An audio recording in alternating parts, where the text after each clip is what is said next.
জামাত ইসলামীকে নিষিদ্ধ হয়নি? হুম। হয়েছে। আওয়ামী লীগকে আগেও নিষিদ্ধ হয়নি? হয়েছে। বাংলাদেশের ইতিহাসে আবার সময়ের প্রেক্ষাপটে ঘুরে দাঁড়িয়েছে। তো আমি মনে করি কিছু কিছু জিনিস আছে যেগুলোর উত্তর আদালত দিতে পারে না, আমি আপনি দিতে পারবো না, যেগুলোর উত্তর সংসদও দিতে পারবে না, যেগুলোর উত্তর দিতে পারবে শুধু সময়ের বাক।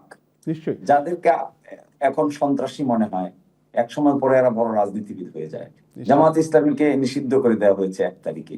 জামাত ইসলামী তো এখন সংসদের বিরোধী দল হয়ে গেছে, প্রধান বিরোধী দল হয়ে গেছে। এগুলো তো শুধু সময়ই ঠিক করেছে, এগুলো তো কোনো মানুষ ঠিক করেনি।